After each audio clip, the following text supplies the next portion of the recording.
लेकिन कमाल का खुदा है, वो शैतान से भी नफरत नहीं करता। शैतान तौबा करे तो आज ही बच जाए, ये उसकी बदनसीबी है कि तौबा नहीं करता। वो सोचता है कि वो खुदा से एक दिन टक्कर ले लेगा। धर्म झगड़ा है, जो ताकतवर है वो जीत जाता है, वही धर्म जीत गया ऐसा हम मान लेते हैं।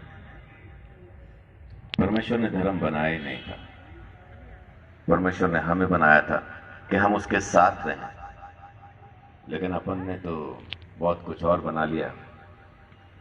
न सिर्फ हमने अपने आप को धर्मों में बांट लिया, उस परमेश्वर को, अल्लाह को, उस ईश्वर को, उस वाहेगुरु को भी बांट लिया।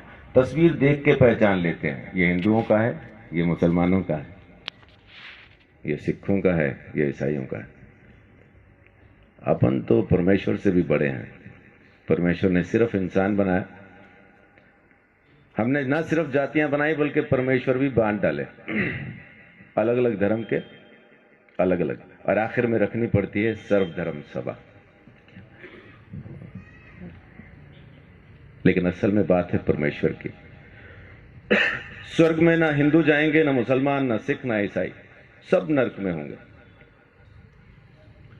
स्वर्ग में सिर्फ वो जाएगा जो जमीन पे कबूल करेगा कि मैं गुनहगार हूं और मुझे बचाने वाला परमेश्वर है। जो उस परमेश्वर को जमीन पे जान जाएगा वही उसके घर जाएगा। आज मैं मंच पे बैठा हूं, आप मुझे हार पहना रहे हैं, मैं रात को 2:30 बजे आके आपका दरवाजा खटखटाऊं क्योंकि आप में से कोई मुझे नहीं पहचानता, क्या आप मुझे रात को 2:30 बजे घर आने देंगे? आप तो क्या पूरा मोहल्ला मिलके मेरी अच्छे से तीमारदारी करेगा जब तक मैं खड़ा हूं मुझे खड़ा नहीं रहने देंगे। क्यों? क्योंकि आप मुझे जानते नहीं सिर्फ रिश्ते की बात है और कुछ नहीं। अगर आप मुझे नहीं जानते तो मैं आपके घर में नहीं आ सकता हूं, बिना परमेश्वर को जाने आप उसके घर कैसे जाएंगे? उसको जानना जरूरी है, यही मुक्ति है। इंसान ने धर्मों में श्रीमद् भगवत गीता, जिसको हम कर्म की किताब कहते हैं, उसमें श्री कृष्ण कहते हैं कि परमेश्वर ना भले काम स्वीकार करता है ना बुरे, तो आपके कर्मों से आपकी मुक्ति होनी नहीं है।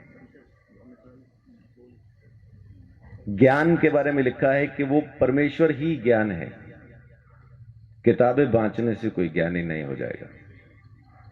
पोथी पढ़ पढ़ जगमुआ, पंडित भया न कोई, 2.5 अक्षर प्रेम के पढ़े सो पंडित।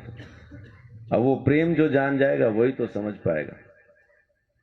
मुझे एक रोज किसी ने फोन किया और कहा कि पास्टर जी आपके चर्च में एक बहन आई है, उसको चर्च में आने नहीं देना। मैंने बोला आज्ञा करें, क्यों नहीं आने दूं, कारण तो बताएं। कहते कि वो बहन वेश्या है, समझाने पे भी अपना काम नहीं छोड़ती।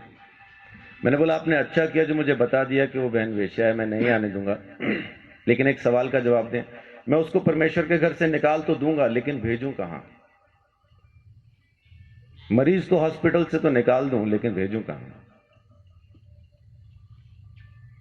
ये तब समझ में आएगा जब हमें परमेश्वर की मोहब्बत समझ में आएगी, जब हम उसका प्रेम समझेंगे, हम सबसे मोहब्बत करेंगे। एक कोढ़ी दूसरे कोढ़ी से नफरत नहीं करता, बेशक वो इलाज में चंगा हो चुका हो, दूसरा भी कोढ़ में हो, तब भी उससे नफरत नहीं करेगा, क्योंकि एक रोज ये कोढ़ी था, उसको उसकी उंगलियां, उसका टेढ़ा नाक, उसके टूटे हुए पांव याद दिलाते हैं। लेकिन हम पापी हैं ये हम भूल जाते हैं और दूसरे पापी से झट से नफरत करते हैं, क्योंकि हम परमेश्वर की मोहब्बत को पहचान नहीं पाए।